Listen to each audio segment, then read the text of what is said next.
My husband. Is he poring over the sacred texts? Yes.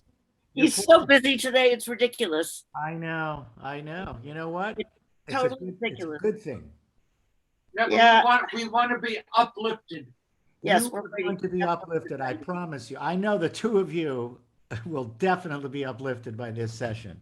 Great. Okay. Okay. You're going to hear some just extraordinary choral music that will lift you up, Jewish and otherwise. I want to hear you though. Are you going to sing? I am going to sing. Well, that's good. Yeah, You do that very well. yeah, I better. I have my hair long enough. Now the question is thick. How do I do thick? It got long. Can I tell you, Stanley? My wife and daughter have given me 3 haircuts Really? out on the front porch. I mean, and Nancy went online, and learned how to cut hair. She ordered these, top flight barber shears. And I also have this little buzz cut thing, which Jillian loves. She'd like to shave my whole head with that thing. But I mean, they gave me great haircuts. Yeah, you look good, but you've got so much hair. I do, thank God. But I will tell you, before they gave me my first haircut, I looked like, you remember the movie The Big Lebowski? Yes. Yeah. I looked like Jeff Bridges. I looked like just down and out mountain man. Yeah, but he's had a good career, so it's okay. Yes, he has. I love him. I love him. Mark Dauber, a regular Music Matters boy. I'm trying to keep up my attendance record. That's exactly right. You've been perfect. You've been perfect. How you doing? I am well. Yourself? Really good. Got my wife's birthday tomorrow. Oh, happy birthday. Hey, Nancy's is Friday. Hey, Yeah. happy birthday, Nancy. Yes, yes. I know you're probably aware that we lost Bob Levy. Did you know Yes. the kids? I don't think I did know him. No. No. And the kids I knew probably, of him, but I don't think I'd met him. they probably had maybe, who did they study with for B'nai Mitzvah? Was it Iran Bar Edom? That was one, but I don't know that was Gregory's. I'm not sure who Annie's was. Okay, yeah. Yeah, so it's been a really, really tough, sad couple of days, but Yeah. we'll be okay. Sorry to hear that. Yeah, yeah. All right. You have a nice weekend? It was busy. Let's see. I did services Saturday morning, and then the news of all this came forward. So yesterday we did 2 Shiva experiences for Bob's family and then for our religious school community. And I did the funeral on Friday at the cemetery, actually. Wow. Yeah, that was my first trip out into society. Yeah. Not easy. So, all right. So who do we have with us this morning? We have, I'm here, Cheryl Schott, but Yes, you I can't seem to hear very well. I'm not sure why that is. You guys can hear me, right? Yes. Yep. Yeah, I'm sure. Should I leave and try to come back? You might want to do that. Mark, you hear me? Okay. Yeah. What did she say? He is a little soft. I'm a little soft. Yeah, you're a little soft. I I always thought he was pretty tough. Why is he? Why am pretty tough. Is that any better for you guys? That's a little bit better. Huh, that's interesting. How about now? Very good. better? All right. Okay, good. All right. Better. Okay. So today's Music Matters session is the beautiful sounds of choral music and how it can uplift us. And it's interesting, I've sung in choirs my whole life. When I was growing up in Cleveland, Ohio, Rabbi David's, in a very large conservative synagogue. I was a member of the Cantor's Club, it was called, which another term for a youth choir, from the age of 8. And loved that whole experience. It really shaped me and inspired me to become a cantor. And then in junior high school, I stopped singing for a couple of years when my voice changed, and I jumped into the band and played percussion because it was also, you could hit people with sticks and things. So that satisfied my, my 14-year-old brain. But then in high school, I went to Cleveland Heights High School, which had one of the great high school choral programs in the country. And for many years was Dr. Claire McElfresh was his name, who was a disciple of Robert Shaw, the great master American conductor. And that also changed my life, and since then I've had just so many amazing experiences singing choral music, Jewish and classical and everything else. And there's something very special that happens when we sing together. It's an amazing experience. It's kind of like you have this team experience. It's like being part of just a beautifully, well-oiled, practiced team. Whether it's, I think of sports often because you get to know each other so well, and you feed off each other, and you intuit all these things. And the same thing happens when you sing together and you practice a lot and you make music together. It's hard to put into words what that experience is like, but it is powerful and magical. And to hear human beings making music, as you're going to hear this morning, at least like 4 or 5 examples, it's overwhelming. This is the power of the human voice coming together in community. So as I like to do each Music Matters during these days, is to start with a prayer for healing. And today, instead of the Misha Berach prayer, which is our traditional prayer for healing, we have another prayer for healing that occurs in the weekday Amidah. And in the weekday Amidah, we have this prayer called Rifa'enu Adonai. Heal us, O God, and we shall be healed. Right? Hoshienu v'nivashea, save us and we shall be saved. Right? And we say that every morning and afternoon in the Amidah. That opening phrase is taken from a quote from the prophet Isaiah, right?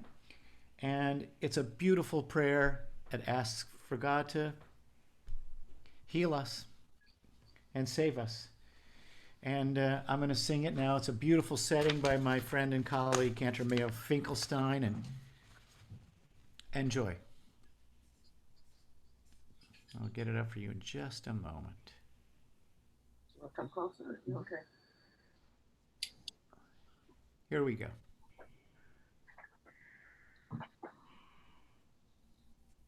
Rifa'enu by Mayor Finkelstein.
רפואה שלמה, רפואה שלמה, לכל מכותינו.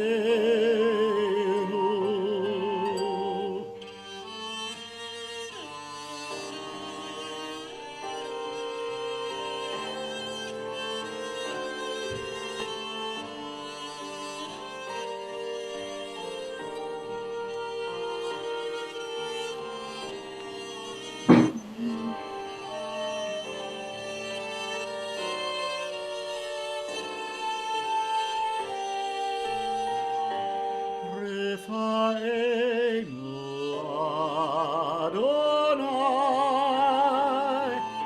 רפאנו ונרפא,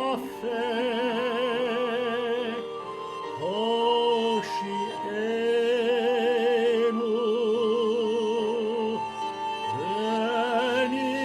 ונבשע.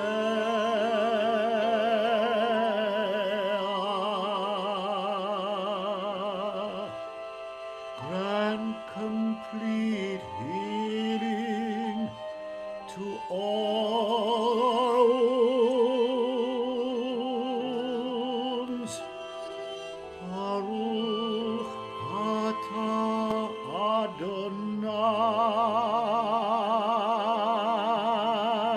Adonai, Rofei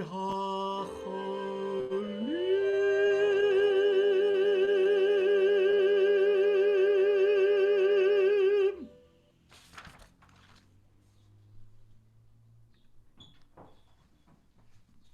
Beautiful. I hope you found that uplifting. It's one of my favorite pieces from my amazing friend and colleague, Cantor Mayo Finkelstein, who for years was the cantor here in Los Angeles at Sinai Temple. And he is now in Houston, Texas. He's one of our most important synagogue music composers, really, over the last 30 years. Did you enjoy that piece? I like feedback. You're in the screen. Tell me. Unmute yourself. I like that. Okay, beautiful. All right. Love it. I almost Don. who needs Debbie Friedman. Don, you might not recognize me. I recognize you, Faith. How are you, honey? How are you? I'm doing okay. You know, like all of us, and we're doing okay. You know, music makes us feel so good and so alive. Yes, If it- one day you could put us back together as an adult choir, yeah. it would be You so know, fabulous. I'm so glad you mentioned that, Faith, because I had planned, and we'll see how it can take shape. You know, just depends on the coronavirus in our future. But Right, I right. made plans to start the choir again this coming fall Fabulous. with rehearsals on Sunday morning Could do it. at the Irma's campus. So, you know, God willing and coronavirus willing, Yeah. we'll be able to meet. I hope and pray. You know, no one can predict that. Who knows what's going to happen in the fall? All the experts are predicting that there will be a second wave, and we just don't know what that's going to look like. But maybe we'll even find a way to do it virtually. It's very difficult to execute that because there's always a delay in the timing and whatnot. But we're gonna try to figure out something. And again, Well, I could help and provide the shields, the garb from our operating room for everybody. that would be great. Because I'll tell you, one of the most dangerous places and experiences you can have right now is sing together in a choir. Yeah. Oh, remember that group of people? 65 people. There have been numerous of them. Church choirs, those churches where they refuse to shut down. Yes. Choirs are being just decimated with Yes. because you're spitting. when Right. you sing, you know. So anyway, thank you for that, Faith, and welcome All everyone right. Wonderful. to Music Wonderful. Matters. And today's session is about the power and the beauty and the inspiration we can find in the sound of human voices, choral singing in particular. Mm. So we're gonna have a wonderful time hearing some things. I want to start with this first piece. We're going to hear Jewish and non-Jewish music, secular and sacred. The first piece, I don't even remember how I found out about this particular composer. His name's Daniel Elder. He's not an elder. I think he's probably in his mid-30s. And he's written a lot of choral music, both religious music, but also a lot of just secular music that he's set to his own poems, and he's a beautiful poet. And this is called Ballad to the Moon. And it's a love song to the moon, called Ballad to the Moon by Daniel Elder. And it is exquisite, and I am so happy to be sharing it with all of you now. Here we go. Ballad to the Moon. It's about 3 minutes long, and we'll come back together when it's finished.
So that's a magical piece for me. It's such a beautiful marriage of the word and the music. You were able to follow the music, right? As you saw it on the screen? Yes. Yes. Don, what's the name of that piece? It's called Ballad to the Moon. Ballade, ballad. Ballad to the Moon.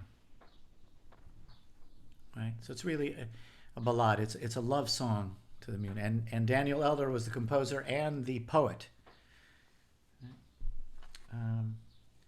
Thank you. Again, it's impossible.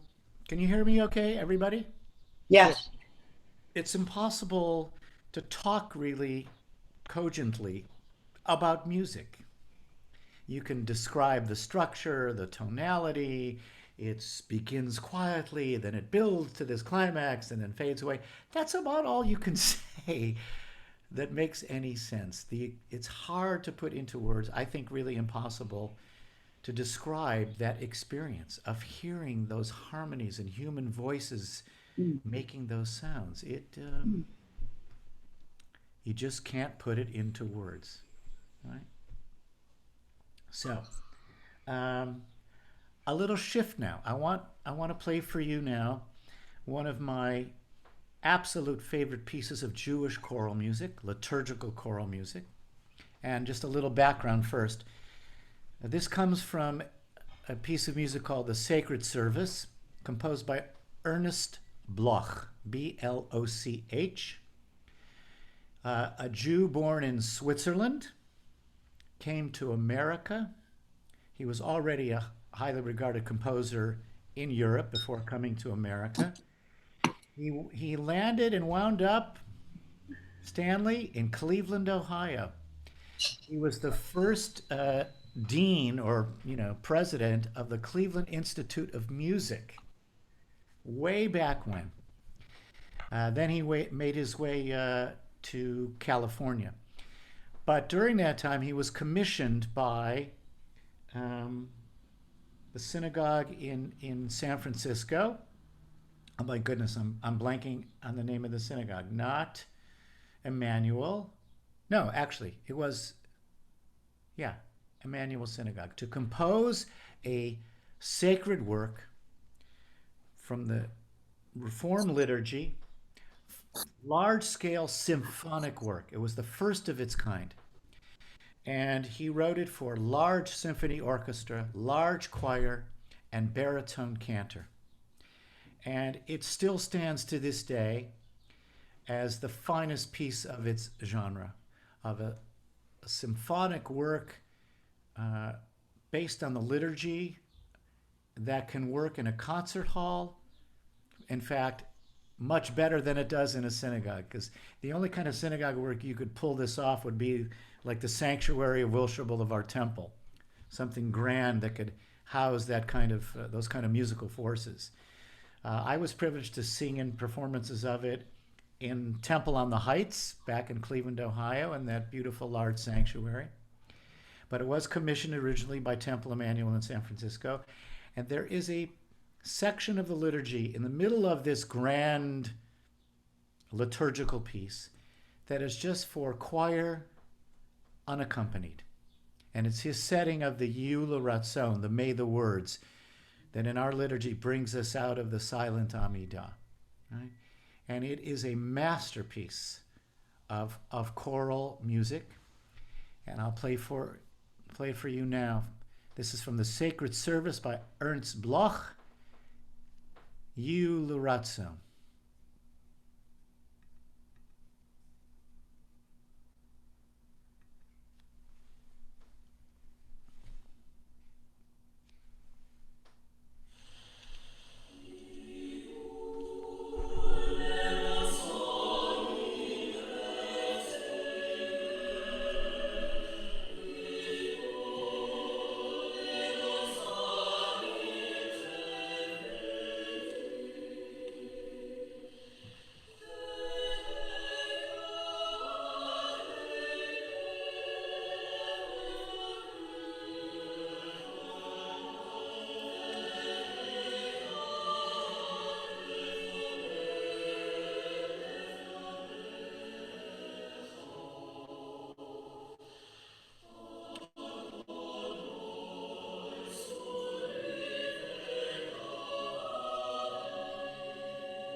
magical piece. No accompaniment, just human voices. One of my all-time favorite pieces of Jewish liturgical music. Did you all enjoy that? I'd like to know what you thought of that piece. Granted, we're listening to it on a computer, but there it is. And one thing struck me, and then I'd like to hear your feedback on that. That you saw at the beginning who the performers were, the University of Southern Mississippi Chamber Singers, which is testament to the fact that this piece of music has gone out into the world, right, and is part of the repertoire of choirs all over the world. And more often than not, these days, if you ever get to hear it live, it will be on a concert stage somewhere. So, responses to that piece of music. Cantor, did most of the choral music survive into the modern age because of a liturgical or sacred base? Was it preserved in the church before it broke back into public awareness? So that would make sense that this church group, whatever, would like Bloch. You bring up a really interesting point, Stanley. First of all, in terms of, can you hear me or no? No, you're getting very You're getting soft. low. And we're not seeing the things that you're referring to. There's been no sharing of anything. Oh, so you didn't, but you heard the music. We heard Yes. the music, but we have not seen anything that you're Right. referring to. Oh, okay. So in any case, that's who performed that piece, right? Yeah. That was from a live concert. But you bring up a very interesting point, because most of the choral music, I would say before the middle of the 19th century, is choral music from the church, right? This is sacred music, and that's how it was. That's the purpose it had, and that's why it was preserved. It became the tradition of the church, and I would say also, we have no idea what synagogue music or ancient temple music sounded like. We know there was a choir in the ancient temple in Jerusalem. We know that, and an orchestra. We know that. We have no idea what that music sounded like. Obviously, because there's no recordings, it was never written down. But in the synagogue, mirroring that of the church in the 19th century, once Jews in Europe were allowed to attend university to learn how to read and write music, they became literate. We know we had a pretty basic, simple choral tradition before that. But once we had, erudite, educated Jewish musicians, then the music started to be written down. And there was a huge flourishing of that in the 19th century in the major centers in Europe, in Berlin and in Vienna and in Paris.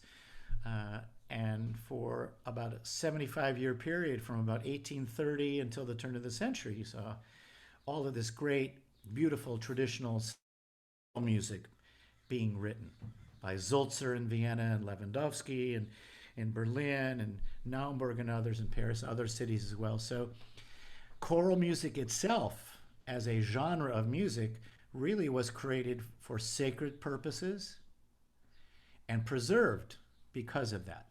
Right? Then you get to the classical stage in the 19th century, where the great composers of the world started writing choral music as well, right? And that really kind of grew out of the world of opera, right? And preserved in that way. But then also the great composers started writing, choral works, right, for the great choir. So it's a fascinating historical journey. But clearly, for most of its life, choral music was intended and performed in sacred settings. Yeah. So the follow-up question, in our world, there's such a huge debate between classical majesty and come sing with me, right, lovely. right. outside of the major synagogues, can they even preserve the notion of a choral structure or something grander than a guitar? Forgive me. Uh, I would say the answer to that is yes and no. There are synagogues, in smaller towns, in smaller synagogues where they don't have access to this kind of these kind of forces, either for financial or other reasons, meaning there are not a lot of Jews in certain small towns, but there are a lot of synagogues of those type in particular who put together, volunteer choirs, right? And they can do up to a certain point, because a lot of this music is written for and intended for professional, trained singers. You talk about grand choral music. That's for whom it is written. So you're right that outside of a certain number of large synagogues that have the financial capability and just the numbers of people available to them, no. The answer is no. And I don't think that the choral tradition in the synagogue is not nearly as powerful, as entrenched in the sacred experience as it is in the church. You cannot find a church of any size on planet Earth that does not have serious choral singing, right? So, and yes, I think in some ways, yeah, it is to the great detriment of Jewish synagogue experience, right? We still, of course, at Wilshire Boulevard Temple have it on Shabbat morning in the temple. We have a professional choir, and of course on the high holidays, where we have that grand experience. Although I will say, look, even in that realm, a worship service today has to have a balance of these things, because it's not everybody's cup of tea to sit there and listen to great choral music, but it is in certain moments, right? And so you have to create a sense of intimacy along with that grand style. I think for me that's the challenge. But we would lose one of the glorious dimensions of our Jewish music history to let go of that. Right? Yeah. So great questions. Anyone else have a comment or a question? I do. Yeah. I have cousins who moved from here to Austin, Texas, Uh-huh. and they belong to an Orthodox shul. And every time I talk about Wilshire Boulevard and Friday nights, before COVID, of course, I talked about the music and the choir and you. And that is something they do not have whatsoever in their shul. Right. And they almost think it's a shanda to have that. And Well, go ahead. it's I find it annoying that that's their perspective, because I think the music really does matter. And I really think it sets the tone, especially we have such a small group of people that do come on Friday nights. And I think it really sets the tone and the mood for everybody. And it makes us feel more like a tight-knit community. All of those things are true, what you just said, except for the fact that we have such small numbers of people coming on Friday night, because actually we don't. But of course, we certainly do now. But I think what you say is true. Look, that's a whole about the divisions within the different Right. genres of Judaism. Friday nights in the traditional world is not a big synagogue night. Friday night, for those who come to daven, quick Erev Shabbat service, and the main service is Shabbat morning. That's when they all come. And in lots of big Orthodox synagogues, you do have professional choirs on Shabbat morning. As a matter of fact, a close friend of mine who I trained for his bar mitzvah years ago is now the chazan at Share Shemayim in Montreal. It's a big modern Orthodox synagogue, huge. And They have a professional all-male choir every Shabbat Oh. morning, and they do That's- sophisticated, high-level choral music, right? Hmm. Now, there are not a lot of those, but there still are. So Yeah, it still does exist, but you know, there's a deep divide, obviously. yeah. That's Among, all a cappella though, isn't it? I'm sorry? A cappella? It's a cappella. Yeah, no musical instruments, but they are really extraordinary. Hmm. Yeah. So, you know, a lot of challenges, but when we hear it, when we hear music sung this way, you know, it's stunning. It's stunning. Right? Hmm. So I want to play you another piece, which is called "Let My Love Be Heard." Hmm. It's a contemporary piece. It was composed just a few years ago in response to the mass murders and shootings in Paris. And the piece that you'll see on the screen before, I hope you see it, it tells you it was in response to that. It was composed and recorded. They rehearsed it all day long and recorded it, and this is the video recording of that very first performance.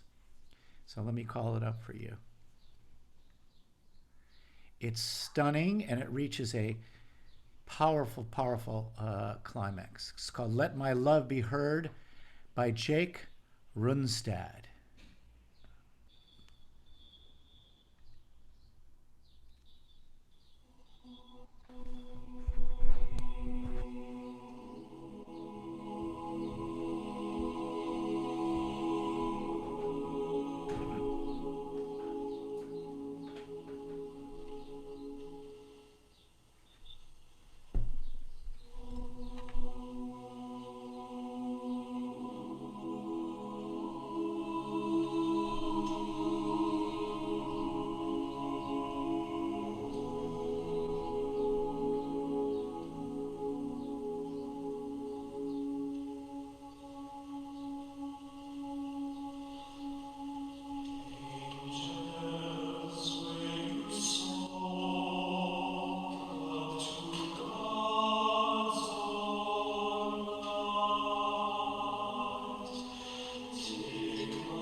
were you able to see that as well as hear it?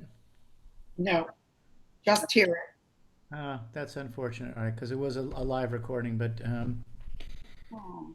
Is it possible for you to send out the text of the Boulevard and this just so that we could see the words? absolutely. And by the way, Oh. if you go if you go on the internet and you Uh-huh. type in the title of these pieces, It'll be there. what will come up is what I saw on my screen. We'll have to figure that out for the next time. You'll see the music Yeah. following the actual sheet music following the performance with the words, right? So it's yeah. I'm not sure why the visuals didn't come up, but we'll figure that out for the next time. Okay.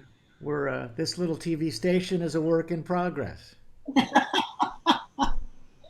So let me share with you just for a plug for next week, um, which will be. Let me just check my calendrier. Oh, I see. About the 25th. Next Monday is Memorial Day, right? But on our show next Monday, Music Matters, we will have two new temple members. Um, Jason Lippman and Karen Lippman, husband and wife. Jason is a cellist in the Los Angeles Philharmonic. His wife Karen is a fabulous flutist who's on the faculty at the Colburn School. They're going to be joining us live. They're going to play music together, Gershwin, Copland, maybe a little Bach, and they're going to be joined also by a colleague of theirs, Gideon Rubin, brilliant pianist who's also on the faculty at the Colburn School. So we're going to have a show filled with live performance by these amazing and incredible musicians, and we're so happy that they're members of the temple now as well. So that's how I came to know them. So next Monday, Music Matters, Jason and Karen Lippman and Gideon Rubin playing Gershwin and Copland. And the greatest cantor of all time, Johann Sebastian Bach. Bach, his title was Cantor. Yeah. Is there anyone who today you believe your taste Yeah. is creating choral works of a sophisticated nature for the synagogue? Yes, there are. There's a young man who's a cantor who I've known for years. I actually taught him when I was still in New York. Jonathan Commissar is his name. Actually, a few years ago, I commissioned him to write two new pieces for Wilshire Boulevard Temple for the High Holidays. Both of them, one of them as a text in the Ne'ilah service for Mishkan HaNefesh. Now, unfortunately, we were going to use that this year. We probably won't be able to, but it's a beautiful poem by Yehuda Amichai called B'Terem.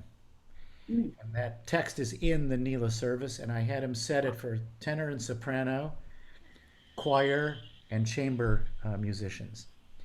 It's a beautiful piece. It's serious. It's sophisticated, indeed. There are more and more. There's a lot of this music coming out of Israel by the great, Israeli composers. And it only happens when people say, "Hey, I want you to write a piece for the synagogue," right? One of the saddest comments I've ever heard mentioned Copland's name, and then we'll say goodbye. Aaron Copland was once asked by an interviewer towards the end of his life, you were born in Brooklyn, not from an observant home, but, immigrant Jews. Why did you not write any music for the synagogue? And just really sad response was, no one ever asked me. Oh. Composers are they have to live too. So, Copland lived and lived well, by commissions. That's how Mozart lived too, He was the court composer and he was given a place to live and money to live on, and that was his response. No one ever asked me. That's sad, right? So we'll do our best to remedy that situation going forward. We could have had Appalachian Shabbos.